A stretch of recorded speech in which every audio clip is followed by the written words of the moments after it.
Hello.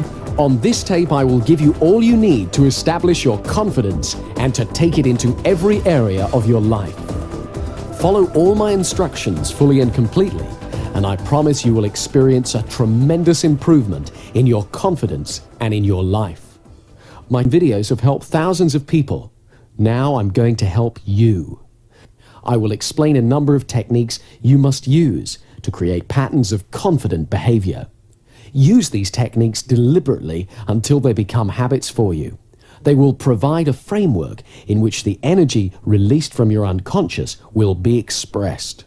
Your unconscious mind is all the memory, wisdom and perception that you're unaware of at any one time. It contains all your hidden potential and inner power. You should listen to it only when you can relax safely and comfortably and ignore the outside world completely. Each of us is different. We all want confidence, but we all have different lives to live. I would like you to think for a moment now about what you want confidence for. Take a moment or two to think about that. Where will you use it? What changes will it make for you as you are more confident? Let's take a specific example. Imagine a scene in your head now where you are totally confident. Imagine you are seeing a film right now of a time in the future when you're using your confidence to achieve something you really enjoy. Do whatever you would do if you knew you couldn't fail. Just sit back now and watch yourself achieving excellence. Notice how you look. The expression on your face, the light in your eyes. Notice the life, the grace, and the elegance in your movements. Let the camera of your mind move all around the scene and replay it as slowly or as fast as you wish, as many times as you wish, so that you become fully acquainted with every aspect of your presence during a moment of successful achievement.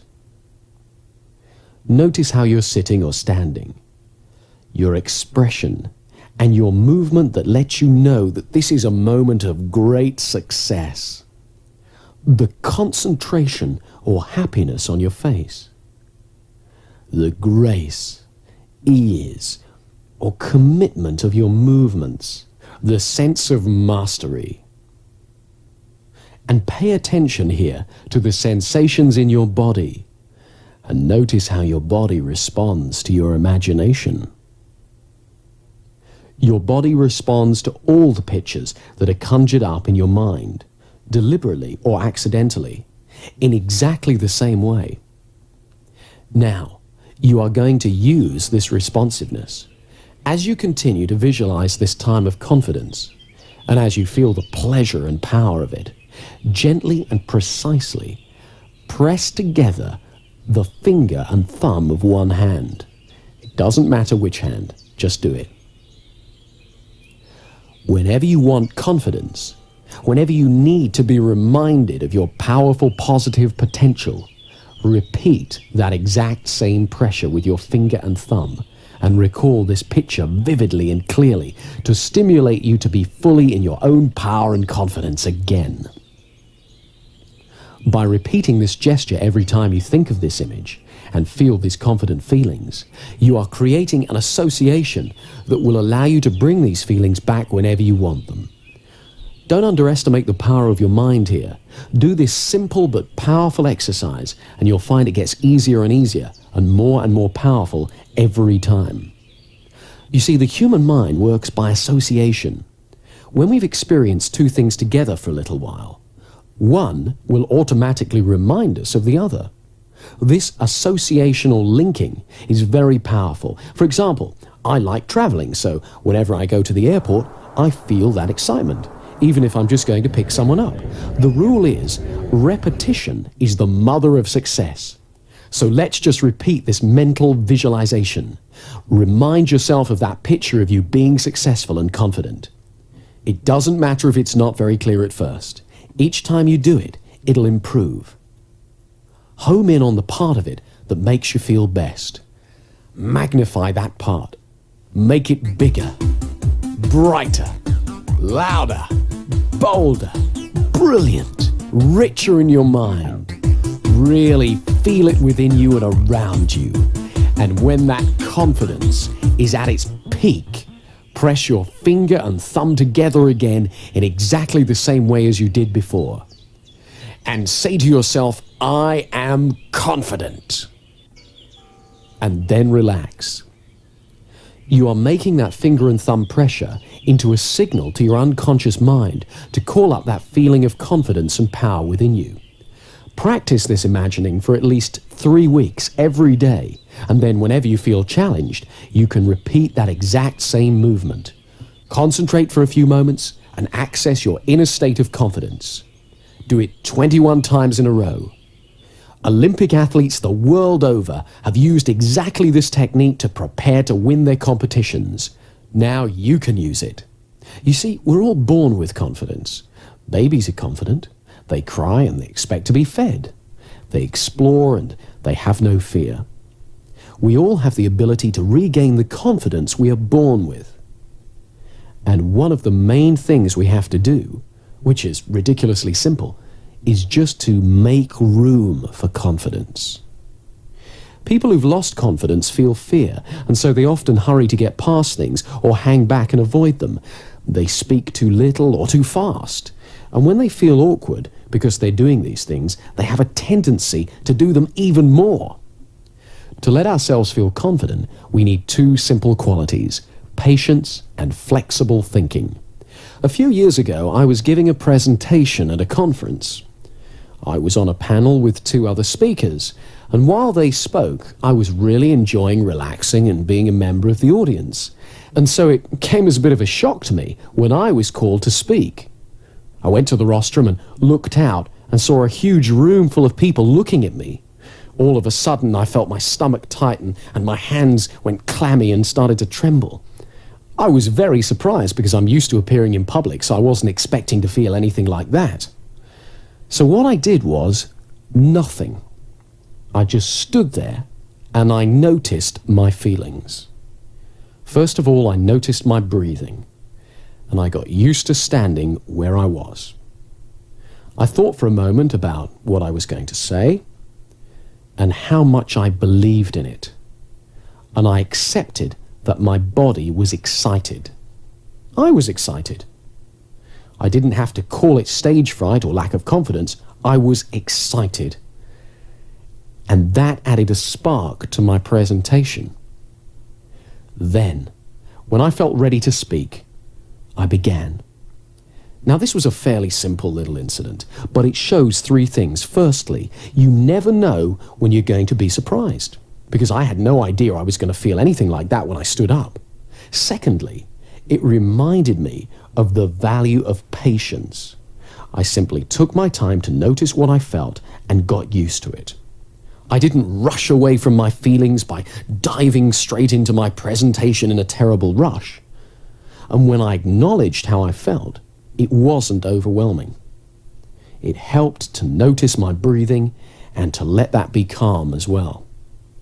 Thirdly, I reminded myself that the feeling I felt wasn't good or bad. It was just what I felt. And I could choose to call it fear or stage fright or eagerness or excitement. And I chose to call it excitement. I was reminded of this when I was sent a tape of my presentation, and I heard the pause before I started to speak.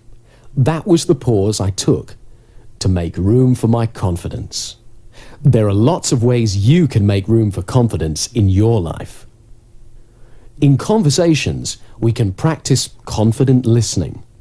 Confident listening is allowing yourself to concentrate fully on the other person's speech. It means that rather than preparing what I'm going to say, I really listen to you. And so often when I listen well, what I need to say, and when it's okay to say nothing, becomes much clearer. When I hear the rhythm of the conversation, I discover that there are plenty of times when silence is appropriate. By listening with patience, I make room for confidence in my conversations. The same is true with actions and feelings. Patience makes room for confidence. Turn your attention outward to the world while acknowledging what you feel. But don't judge or compare or worry. Stay curious. Don't judge yourself or others. Often you don't have to do half as much as you were worried about when you lacked confidence.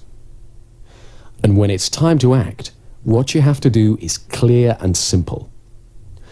We all use habits a great deal in our life. Some habits help our confidence, others don't. So to increase our confidence, we have to amplify the habits that assist us and eliminate those that don't. Much of our thinking is habitual. It happens all by itself and is just a string of associations. Mostly, we tend to be absorbed in a task or an interest, or afloat on the river of automatic thinking. However, we can affect it. With a little effort, we can redirect our attention. It turns out that associational thinking is very powerful, so this effort has to be made over and over again. At first, it's quite unnerving to discover how easily we can be distracted. But if we repeat the effort over and over again, we gradually find that we affect our patterns of association and also increase our powers of concentration. There's one very important way we need to make this effort. Nowadays, the atmosphere of ideas in which we live is very busy. Messages bombard us from all sides, and not all of them are very healthy. On television and radio, we're asked to buy far more than we can afford, and the news is always full of doom and disaster. To protect ourselves, we learn to ignore a great deal of it, so that we're not overwhelmed. But unfortunately, we can also inadvertently ignore the beauty and blessings of life as well. So we must learn to be selective and to reinforce the positive, beautiful messages in our lives, so that we nourish the positive and beautiful in ourselves. As we pay attention to the goodness in the outside world, we strengthen it within ourselves. It's also useful to phrase things positively, to use optimistic language whenever possible. I don't mean that we should ignore difficulties or problems, but that we should always look towards the solution, not the negativity. If we use positive words to ourselves and others, we're more likely to receive positive words and messages from them. Try to avoid putting people down or putting yourself down. If you want, you can make a game of cleaning up your language. Do it by yourself or with a friend. Watch out for negative phrases like "I can't," or "I shouldn't," or "I'll never," or "I'm just not very good," or starting sentences with "but" or "no." Whenever you hear yourself or a friend use a phrase like that, stop and rephrase it in positive terms. For example, instead of "I can't do such and such," use "I can learn how to do such and such," or "I haven't learned to do such and such yet." There's no fixed meaning in life except the meaning that we bring to it. So let's make your life brighter by looking at things that you've got going for you. Positive thinking becomes a self-fulfilling prophecy. Every time we pay attention to something, we energize its presence within us. If we pay attention to negative thoughts, we just make them stronger. So they crop up more and more often. But when we pay attention to positive thoughts, we strengthen them so that they return to our consciousness more and more often. Whatever you pay attention to returns to your awareness more and more frequently. So it's vitally important to acknowledge and concentrate on your successes, great and small, and what's really healthy and rewarding around you. Remember, you always get more of what you focus on in life. Here's a way of focusing that power. These questions direct your mind to what's positive in your life, so in order to answer them, you have to experience some of the good feelings that go with the answer. Every morning, ask yourself, what do I feel happiest about in my life? Who or what in my life makes me feel most loved? Who or what in my life makes me feel richest? And if you don't know the answers to these questions yet, ask yourself instead, what could I feel happiest about? Who or what in my life could make me feel richer, happier, or more confident? When you were a child, you may have seen a model railway in a shop window. The train would go round and round the window, across the front and into a tunnel, and then out of the tunnel on the other side, across the front of the window, back into the tunnel, and so on. The conscious mind is a bit like the window. We see the train of our thoughts when it crosses the front of the mind, but the train carries on out of sight and pulls whatever we've seen through the tunnel, the unconscious mind. If we put positive thoughts onto that train when we see it, when it's in our conscious mind, it will automatically take them into the unconscious mind again and again. So whenever you think of yourself, think of your successful self, and the automatic, incessant train of our thoughts will take that positive picture of yourself to your unconscious, and slowly but surely, your fundamental view of yourself will improve, and it will become natural to think of yourself as successful, competent, and confident. Another part of making room for confidence in our life is accepting that there is risk. This may sound odd at first. After all, we often wish that we had so much confidence that we could avoid risk. But confidence isn't knowledge. If we know we can do something, we don't need confidence. We can just do it. We only have confidence if we are not entirely sure, not 100% sure of success, and yet we still have a go. That's the essence of confidence. When there's no risk, there's only certainty. Confidence only comes when there's risk. So we must embrace the risk, recognize it, and realize that it has a place in your life. In fact, it is because of the risk that you can value your achievements, because you achieve them in the face of risk. This is why you can feel good about every step on your path to confidence. Each step is a risk, however small. And as you get used to having confidence, you will realize that you get used to having risks. Risks don't go away. We just learn that we can face it and deal with it. And as we do so, we become more powerful. We learn we can achieve our goals, and we become more confident. Let me show you one more thing that increases your confidence, and it's great fun as well. Think of somebody now with whom you don't feel confident. Imagine them walking in your front door. And imagine they've got a red clown's nose on their face and an orange wig on their head. Or shrink them so they're about 12 inches tall. And call to mind the way they talk. If, for example, it's an authoritarian sort of voice, "You stupid, useless person." Make them sound like Mickey Mouse. "You stupid, useless person." Make them have a sexy voice. "You stupid, useless person." Really enjoy making them as ridiculous as you want, and get used to this way of seeing them, even when you meet them face to face. You'll find it's great fun, and it really changes how you deal with them.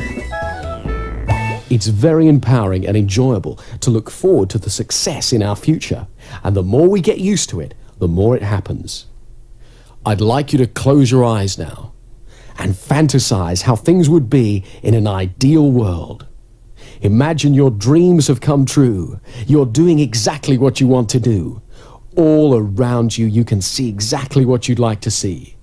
Everything you hear is perfect, and you enjoy what you feel. And as you do this, where in your body does it feel best of all? Locate the feeling and give it a color. Imagine that color glowing there within you.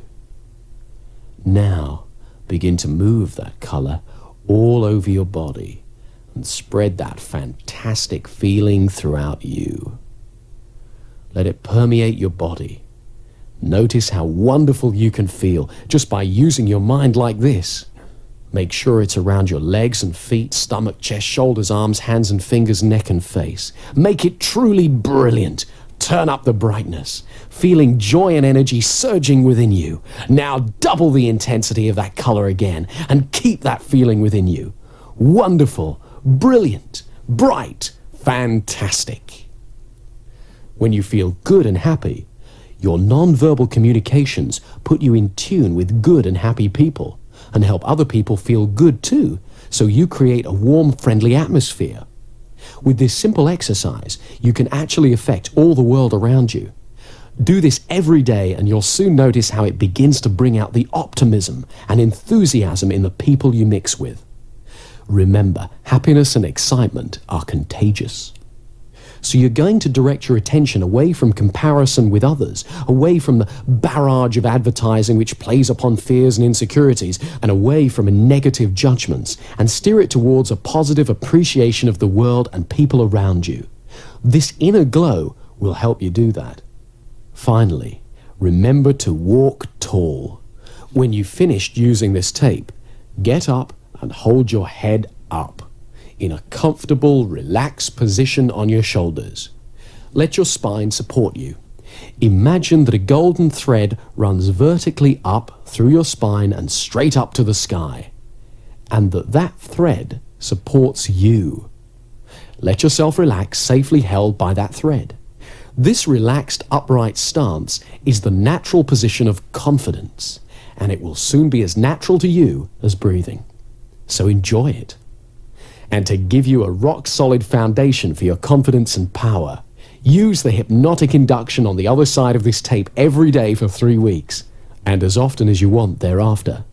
Side 2 is a powerful hypnotic induction that will reinforce all the work you've done on this side and will boost confidence at every level of your mind. Whenever you want to relax deeply and totally, go somewhere where you don't have to be aware of the outside world and use side 2 to go into as deep a trance as you need to. Each time you go into trance, the effect gets stronger. So use it every day for 3 weeks. Use it, enjoy it, and you'll find that as your confidence increases day after day, you'll find yourself doing things you used to dream of. Use both sides of the tape every day until you can really feel the improvement you want.